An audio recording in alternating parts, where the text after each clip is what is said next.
Hi hello నమస్తే welcome to G7 health. నేటి ఉరుకుల పరుగుల జీవితంలో చాలామందిని తరచుగా వేధించే సమస్య తలనొప్పి. ఇది చిన్న చిరాకుగా మొదలై ఒక్కోసారి మన దైనందిన జీవితాన్ని పూర్తిగా మార్చేస్తుంది. ఆ నొప్పి తీవ్రత అంత ఎక్కువగా ఉంటుంది. ఈ తలనొప్పి అనేది ఏదో ఒక రూపంలో ప్రతి ఒక్కరిని పలకరిస్తూనే ఉంటుంది. ఒకప్పుడు మనం పెద్దయ్యే వరకు తలనొప్పి అంటే ఏంటో తెలియదు. ఇప్పుడు చిన్న చిన్న పిల్లలు కూడా మమ్మీ తలనొప్పి అంటున్నారు. ఇక ఈ క్రమంలోనే అసలు తలనొప్పి ఎందుకు వస్తుంది, దాన్ని ఎలా ఎదుర్కోవాలి, సహజమైన పద్ధతుల ద్వారా తగ్గించుకునే చిట్కాలు ఏమైనా ఉంటాయా? సో అవేంటో ఇప్పుడు ఈ వీడియోలో చూసేద్దాం. ఫస్ట్ అసలు తలనొప్పి ఎందుకు వస్తుంది అన్నది చూస్తే, మనం చేసే చిన్న చిన్న పొరపాట్లు, శరీరంలో జరుగుతున్న మార్పులే మన తలనొప్పికి ప్రధాన కారణాలుగా మారుతూ ఉంటాయి. మానసిక ఒత్తిడి ఎక్కువగా ఉన్నప్పుడు లేదా శరీరానికి తగినంత విశ్రాంతి లేనప్పుడు తల భారం పెరగటం సహజం. అలాగే తగినంత నీరు తాగకపోయినా మన బాడీ డీహైడ్రేషన్కి గురవుతుంది.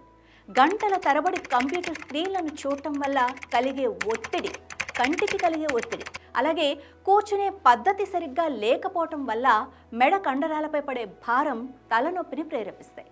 వీటితో పాటు సైనస్ సమస్యలు లేదా మనం తీసుకునే కొన్ని రకాల ఆహార పదార్థాలు కూడా ఈ తలనొప్పులకి కారణం కావచ్చు. ఇక ఈ తలనొప్పి ఎన్ని రకాలుగా ఉంటుంది అన్నది చూస్తే, తలనొప్పి అనగానే అన్నీ ఒకేలా ఉండవు అన్న విషయాన్ని కూడా మీరు గుర్తుపెట్టుకోవాలి. కొంతమందికి తల చుట్టూ ఏదో బ్యాండ్ బిగించినట్లుగా అనిపించే టెన్షన్ తలనొప్పిలాగా అనిపిస్తుంది. మరికొందరికి తలలో ఒక పక్క మాత్రమే విపరీతమైన పోటుగా వచ్చే మైగ్రేన్ సమస్య వేధిస్తూ ఉంటుంది. ఇక ఇంకొందరికి కంటి వెనుక భాగంలో తీవ్రమైన నొప్పి కలిగించే క్లస్టర్ తలనొప్పులు రావచ్చు. ఇవన్నీ వేర్వేరు కారణాల వల్ల కలిగినా కూడా మనకు కలిగించే అసౌకర్యం మాత్రం వర్ణనాతీతం. ఇక దీనికోసం తక్షణ ఉపశమనం ఎలా పొందాలి అన్నది కూడా మనం ఒకసారి చూస్తే, తలనొప్పిని కొన్ని సహజ సిద్ధమైన పద్ధతుల ద్వారా తగ్గించుకోవచ్చు. నొప్పిగా అనిపించినప్పుడు సైలెంట్గా లైటింగ్ తక్కువగా ఉన్న రూమ్లో కాసేపు రెస్ట్ తీసుకుంటే సరిపోతుంది. దానివల్ల మెదడుకు కాస్త రిలీఫ్ లభిస్తుంది. నుదిటిపై లేదా మెడ వెనుక భాగంలో చల్లని వస్త్రాన్ని ఉంచటం ద్వారా రక్త ప్రసరణలో మార్పులు జరిగి నొప్పి అనేది తగ్గుతుంది.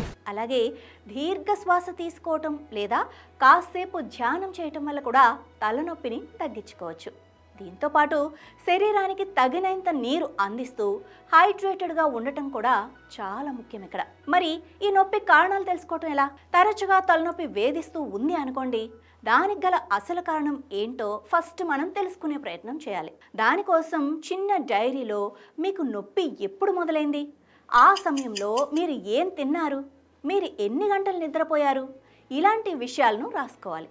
ఇలా చేయటం వల్ల మీ తలనొప్పికి కారణమయ్యే అలవాట్లను మీరు సులభంగా మార్చుకోగలుగుతారు. మరి తీవ్రత ఎక్కువగా ఉంటే ఏం చేయాలి అంటే, చాలా వరకు తలనొప్పులు కాసేపు విశ్రాంతి లేదా చిన్న చిన్న ఆ నివారణ ఉపాయాలతో తగ్గిపోతుంటాయి. కానీ నొప్పి మరీ ఎక్కువగా ఉన్నా లేదా తరచుగా వస్తూ మీ రోజువారీ జీవితాన్ని డిస్టర్బ్ చేస్తున్నా కూడా తప్పకుండా వైద్యుల్ని సంప్రదించాలన్న విషయం మర్చిపోకండి. నొప్పి కారణాన్ని బట్టి సరైన చికిత్స తీసుకోవటం వల్ల ఈ దీర్ఘకాలిక సమస్యల నుండి కూడా మనం రక్షణ పొందొచ్చు. మరి ఈసారి తలనొప్పి వచ్చినప్పుడు ఎందుకు వచ్చిందా అని ఒక్కసారి ఆలోచించడం మర్చిపోకండి. G7 మీడియా నెట్వర్క్, మీ డిజిటల్ మీడియా భాగస్వామి.